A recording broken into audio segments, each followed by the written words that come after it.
নমস্কার বন্ধুরা, সমাজ বেঙ্গলি হেসেলে সবাইকে স্বাগত।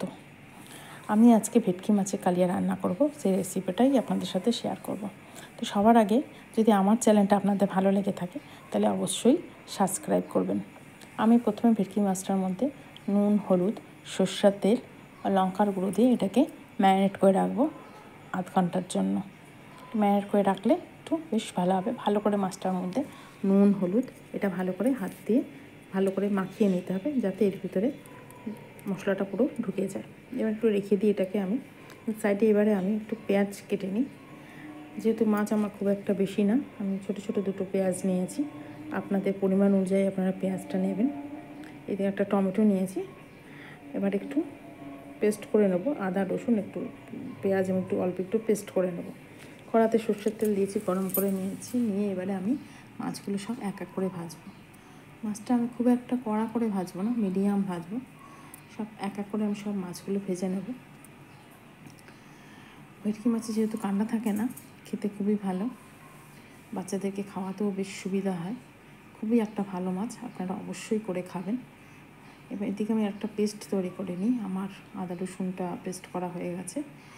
ওই প্লেটের মধ্যে আমি একটু লঙ্কার গুঁড়ো, হলুদের গুঁড়ো, নুন, জিরে গুঁড়ো, ধনে গুঁড়ো একটু জলে ভিজিয়ে এটাকে মাখিয়ে পেস্ট করে ভালো করে ভিজিয়ে যায়, যাতে সেভাবে জল দিয়ে একটু ভালো করে পেস্ট করে রাখবো।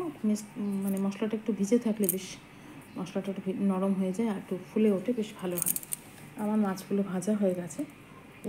এবারে আমি কড়ার মধ্যে গোটা গরম মশলা, তেজপাতা, একটা শুকনো লঙ্কা ফোড়ন দিয়ে নেওয়া। ফোড়নটা একটু ভাজা ভাজা হয়ে আসলেই আমি তার মধ্যে পেঁয়াজ দিয়ে দেবো। যে পেঁয়াজগুলো আমি কুচি করে রেখেছিলাম সেই পেঁয়াজগুলো আমি দিয়ে দেবো।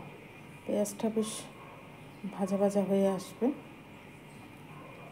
এর মধ্যে তখন করে আমি আমার আলু দিয়েছিলাম। আমাদের মাছের ঝোল আলু খেতে বেশ ভালো লাগে। আপনারা যদি চান তাহলে আলু দেবেন না, দিয়ে আলুটা দিয়ে ভালো করে ভাজব। আলুটা তাহলে সিদ্ধ হয়ে যাবে, একটু পেঁয়াজটাও মজে মজে যাবে। এবারে যে টমেটোগুলো কেটে রেখেছিলাম কুচি কুচি করে, সেই টমেটোগুলো ওর মধ্যে আমি দিয়ে দেবো।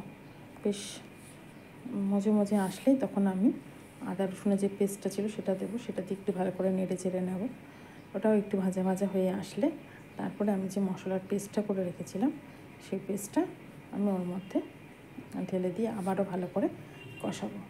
ভালো করে কাচিয়ে মশলাটা আমি ঢেলে দেবো। এবার প্লেটের মধ্যে অনেক মশলা লেগে আছে, তার জন্য আমি আর একটু জল দিয়ে প্লেটটা ধুয়ে একটু জল দিয়ে দেবো। একটু জল দিয়েই কষাতে হবে, যাতে পুড়ে না যায়, লেগে না যায়। ওই জন্য একবার প্লেটটা ধুয়েই মশলার জলটা দিয়ে আমি ভালো করে কষাবো। যত ভালো কষানো হবে মশলার গন্ধটা, তখন কাঁচা গন্ধটা তাহলে চলে যাবে, বেশ তখন রান্নাটার টেস্ট ভালো বেরোয়। ভালো করে কষি টষি হয়ে গেলে এবার আমি একটু রেড চিলি গুঁড়ো, কাশ্মীরি রেড চিলি গুঁড়ো লঙ্কা দিয়ে দিলাম। প্রথমে দিতে আমি ভুলে গেছি।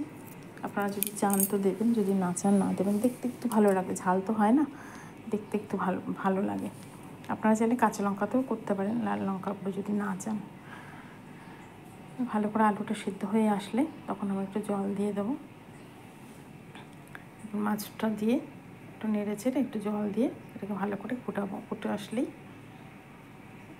একদম ভেটকি মাছের কালিয়া রেডি।